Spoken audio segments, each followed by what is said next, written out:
Boom.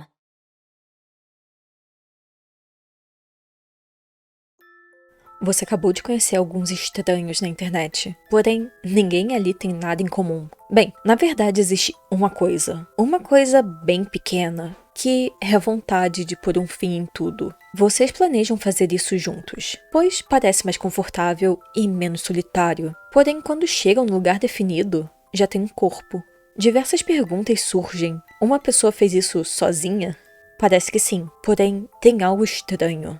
Poderia você estar diante de um crime e alguém usar esse seu plano como uma forma de ocultar um homicídio? Ou pior, seria possível alguém daquele grupo ser na verdade um sádico com desejos mórbidos, apenas se aproveitando de um momento de fraqueza? Existem muitas opções, mas nenhuma parece fazer muito sentido. Então, hoje é dia de falar sobre 12 adolescentes suicidas. Bem, esse é um filme de mistério e suspense japonês que foi lançado em 2019. Foi dirigido por Yukihiko Susumi e é baseado num romance com o mesmo nome, escrito pelo roteirista Ubukata. Esse filme não tem nenhuma ligação direta com Jisatsu, porém, os dois filmes podem se completar. Jisatsu mostra como a sociedade consegue banalizar o suicídio.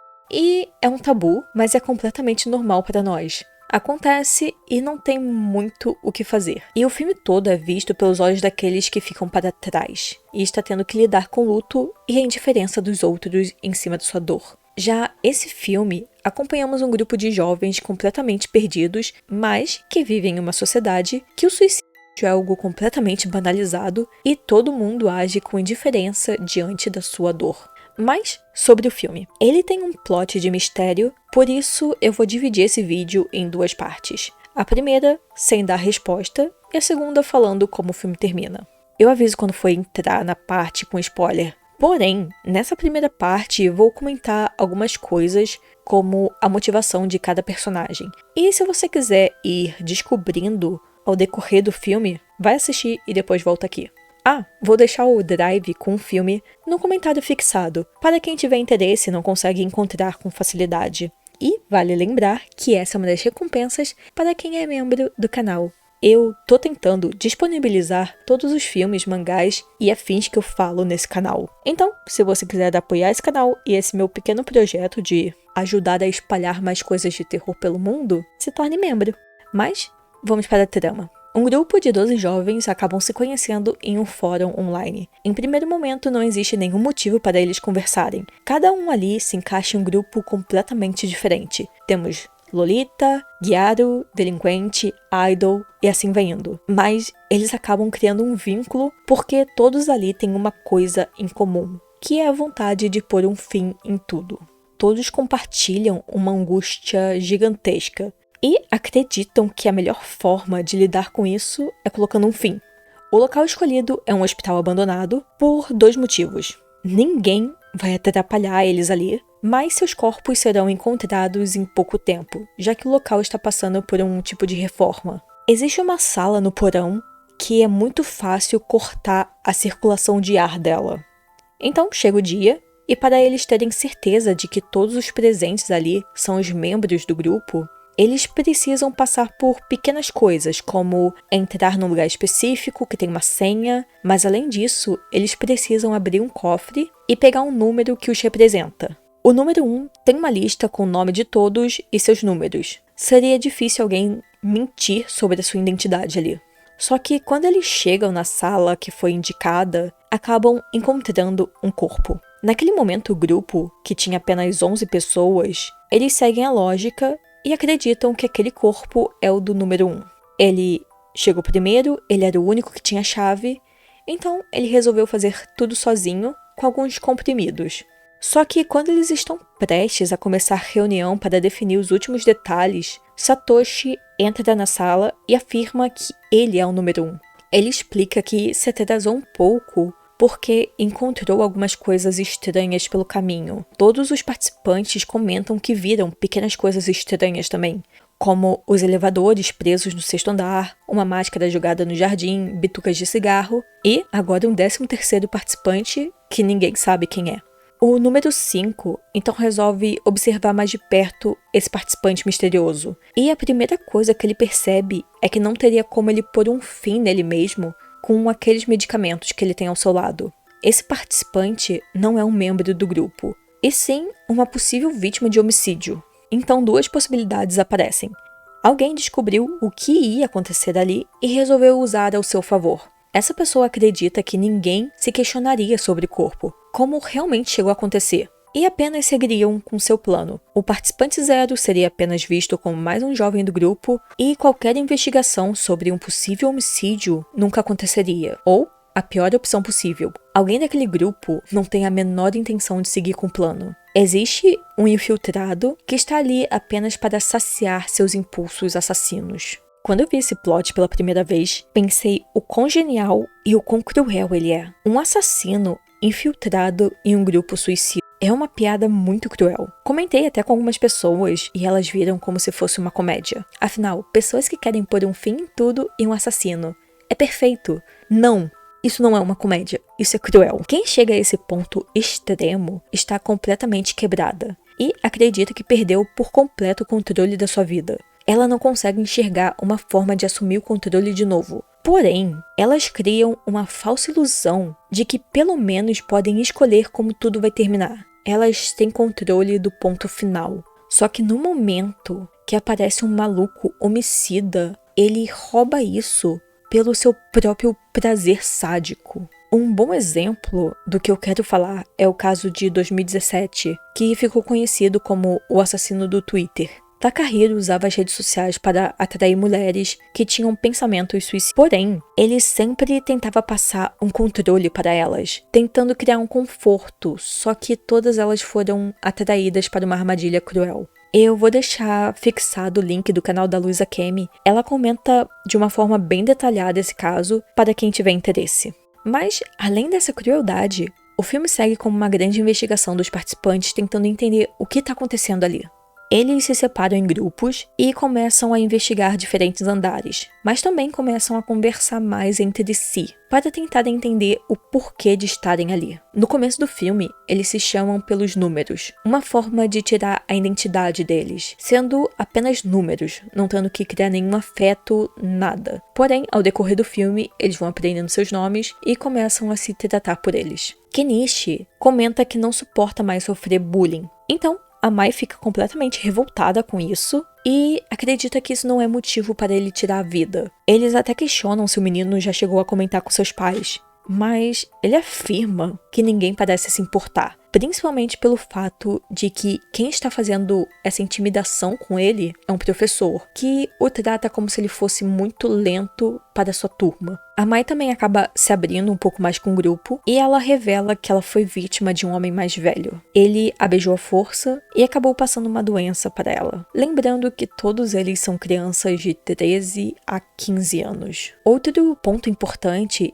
está na Mitsui e na Ryoko. As duas mostram um ponto muito delicado que existe há anos, mas atualmente é um pouco mais evidente, que é essa relação estranha entre fã e ídolo.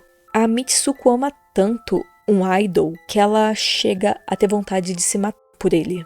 E a Ryoko é uma idol. A Mitsuko deixa claro que ela não pode participar disso, pois, assim como o idol que a Mitsuko amava, diversas pessoas vão ver isso como alguma coisa legal e vão querer imitar a idol que elas tanto amam. Toda essa parte da investigação é muito importante por isso. Você vai conhecer mais dos personagens e seus motivos. Todos são motivos completamente diferentes, mas no final, todos os motivos têm um único ponto em comum, que é a geração anterior. Adultos negligentes que não deveriam ter filhos, professores que passam por completo do ponto, doenças sexualmente transmitidas por um homem mais velho que usou da sua relação de poder para coagir uma colegial, pais irresponsáveis, mas é claro, eles também acabam achando outro culpado, que é a geração anterior dessa que está sendo completamente negligente agora. A sociedade é um grande ciclo tóxico, que sempre vai acabar estourando no elo mais fraco, que nesse caso são as pessoas mais jovens. E eles vão apenas reproduzir isso na geração mais nova, que ainda nem nasceu. E claro, todo mundo sabe quem é o culpado disso. A forma que a sociedade funciona hoje em dia é a grande culpada.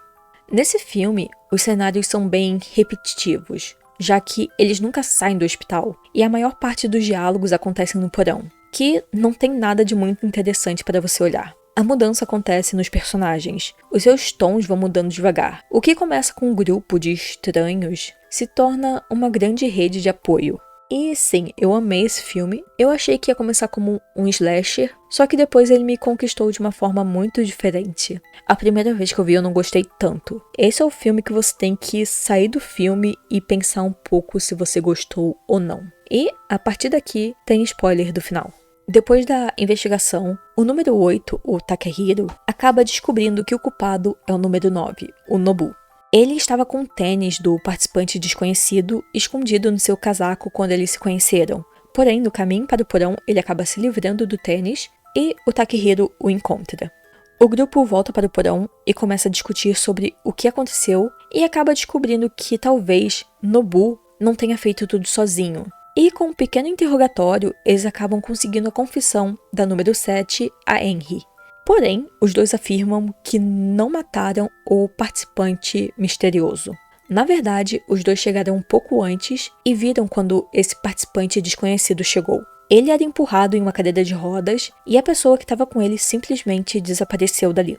Ari e Nobu foram correndo pois sabiam que a entrada que ficou definida não foi feita para cadeirantes, e eles sentiram que precisavam ajudar aquela pessoa. Porém, tudo começou a dar errado, já que não tinha como passar com ele, e ele parecia estar morto. Os dois começaram a entrar em desespero, pois são adolescentes, e todas as opções pareciam horríveis. Então, eles começaram a se esforçar para esconder aquele corpo.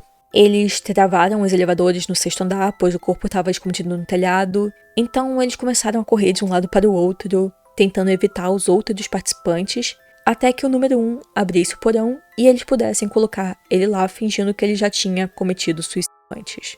Os dois afirmam que só fizeram tudo isso pois se sentiram mal com a ideia de deixar alguém para trás. Eles achavam que o participante 0 fazia parte daquilo e seria cruel deixar ele sofrendo como todos ali estavam. Porém, quando eles explicam essa situação, eles percebem que esse participante misterioso não tá morto, ele só tá muito fraco. O grupo todo entra em desespero, pois querem ligar para a polícia, querem ligar para a emergência, pois eles não podem deixar um amigo morrer daquele jeito. E nesse momento, a número 12, que é a Yuko, levanta e afirma que aquele é o seu irmão mais novo. Foi ela quem o levou até ali, pois os dois sofreram um acidente de carro. Ela perdeu um pouco da movimentação da mão e o seu irmão entrou em um coma profundo. Ela achou que a melhor forma de fazer isso seria pôr um fim no sofrimento de ambos. Só que quando ela chegou no hospital, ela percebeu que a entrada não dava para cadeirantes e tudo isso, e ela foi tentar achar outra forma de entrar, só que ela não esperava que 2 pessoas iam começar a se esforçar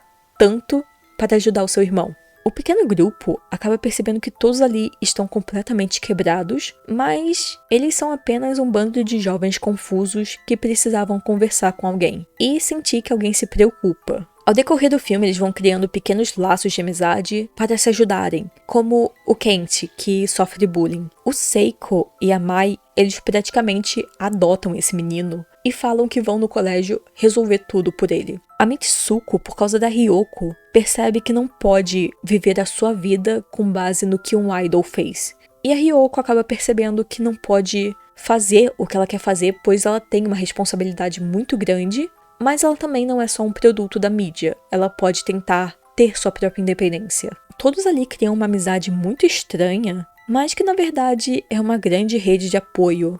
E depois que todos eles vão embora, Shinhiro questiona Satoshi, que é o número 1. Ele pergunta quantas vezes ele já fez isso, pois ele parecia saber lidar muito bem com toda aquela situação de uma forma meio estranha, como se ele soubesse quem deixar do lado de quem conversar com quem, e Satoshi apenas afirma que já fez isso algumas vezes. No final do filme, deixa claro como é importante ter uma rede de apoio, às vezes pessoas que você nem imagina que podem te confortar. E claro, o filme termina super otimista, com o ciclo tóxico sendo quebrado. Essas pessoas não vão repetir os erros das gerações anteriores, porque eles conseguiram ver o erro. Claro, a gente sabe que não é assim que funciona a sociedade, enquanto todo o sistema que a gente vive continuar esmagando pessoas todos os dias. Mas Nesse filme, pelo menos, tem um final feliz para esses jovens que acabam achando pessoas para se conectar. E é isso. Até!